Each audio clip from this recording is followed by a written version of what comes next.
Good morning, fifth graders. Today we're going to be working on the second part of our candy shop project. So what we are going to be doing today is we are going to be placing our candy displays and deciding how much money we're going to spend in our store.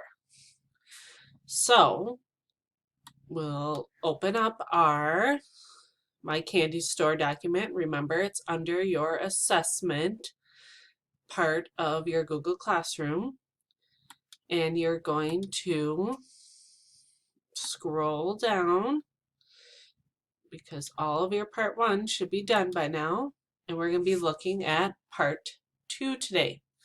So choose one type of candy at a time. Use the display dimensions to graph the display in your store.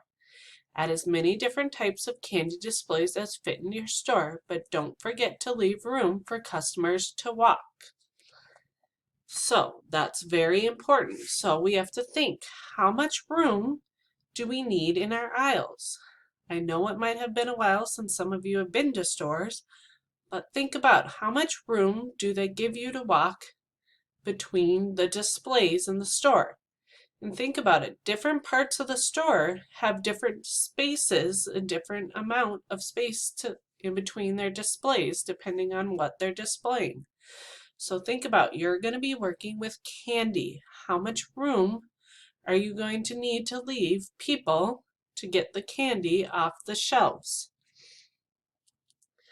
So the different types of candy that you're going to be working with are cookies and cream bars. So that display is 1 foot wide. And then, so that's how much it sticks out into the aisle. So it's 1 foot wide. And then it's 3.5 feet in length. So it's going to be this long in your store. It doesn't give us the height. It only gives us the length, so how long it is and how wide it is. So it's only going to give us that base dimension. It doesn't give us that height dimension for any of our displays. So we're just thinking about how much area it's going to take up on the floor. Our length times our width. Then it gives us the cost for the display, so how much you get, and then each display comes with an amount of candy to start with. So we have this one costs 300 and you get 200 candy bars. Whoops. Then you have your chocolate bars.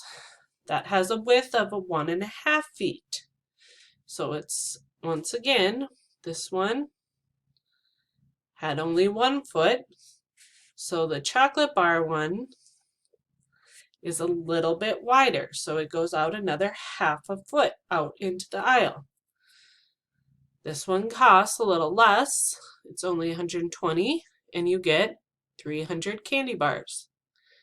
Then you have hard candy that is 1 foot by 2 feet. It's $25 and you get 500 pieces. Ring pops, soft candy, so like toffee. So what that makes me think of. And we have gummy bears, rock candy, jelly beans, and cotton candy. So those are the candies you get to choose from to choose your displays.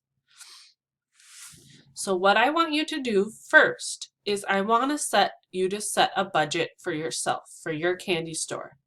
So think about how much money do you want to invest into your displays and into the candy that you're starting at your store.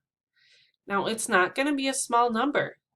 Look at how much each display costs. So we have 300, 120, 25, 30, 100, 190, 75, 200. And you have to think about how much of the store do you have to fill. So how big was your area yesterday? How much do you have to fill? If you want to use these squares, and remember this one is each of these little squares is a square foot. So if you're going to be using these pictures, your display, you're going to have to draw in a rectangle around the display type because our displays are not the same size. So let's say that I decided to put in a chocolate bar display.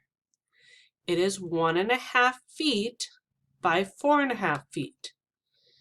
So if I put that in on my map and I'm doing this one digitally, then I have to be careful, and I could use this. So I need 1.5 squares by 4 squares. So that would be my chocolate display. I can use this too, but I'm going to have to change my dimensions to 1.5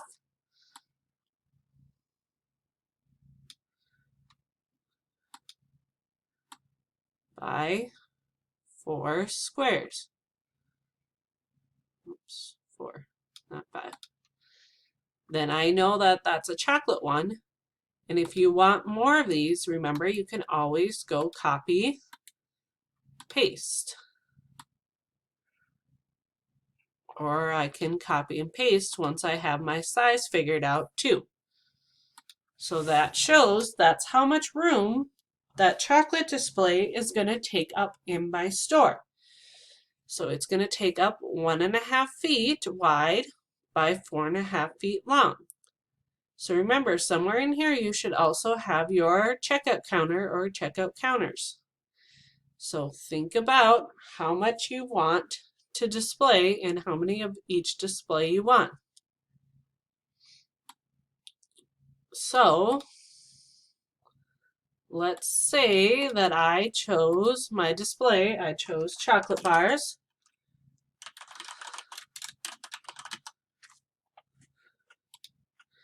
My cost of my display is $120. So I type in 120. I decided that I'm going to have 5 different chocolate displays throughout my store. So my total cost, I'm going to take my cost times my number purchased to get my total cost. So I'm going to take 120 times 5. So let's see, 5 times 20 is 100, and 5 times 100 is 600.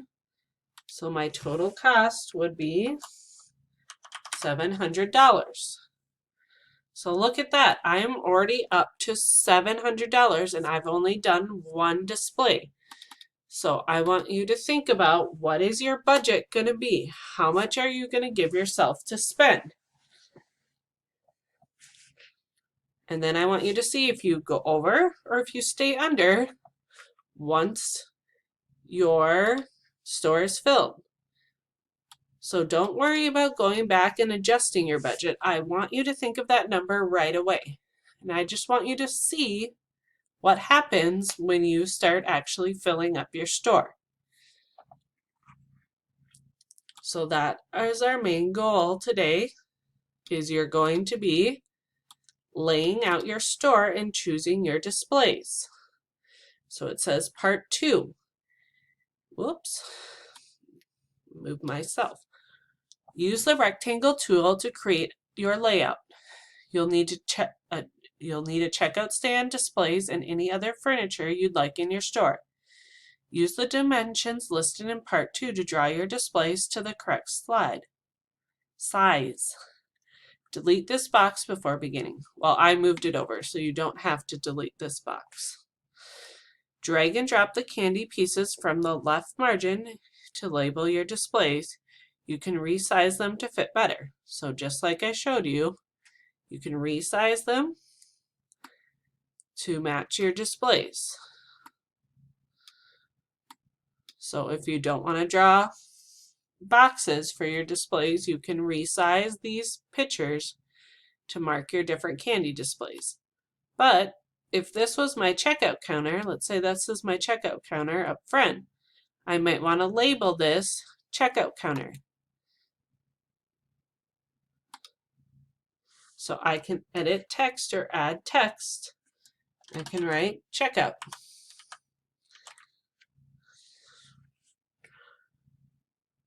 And so I might need to make it smaller, and I'm never going to fit it all, but I can get check in there. And so then I know it's at least the checkout counter up there. So then that's what you're going to do. And so if you want other things in your store, you can certainly add those today as well. Use the different shape tools.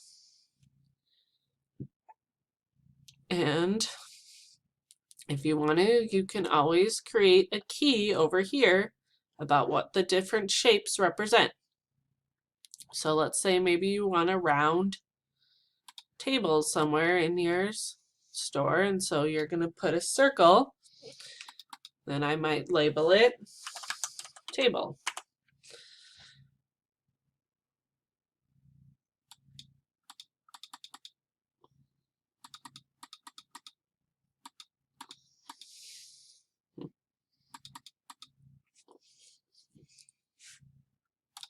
Or you can always add a text box next to it if you want to label it table. So your goal today is to get your store layout done and to calculate your total cost of your candy displays. So we're not calculating the cost of other furniture right now that you're putting in your store. Right now we're just calculating the cost of stocking your displays and your candy. So these 3 pages are going to help you fill in your candy store that we started yesterday. If you have any questions or if you need help with anything, make sure you jump on our Google Meets later today.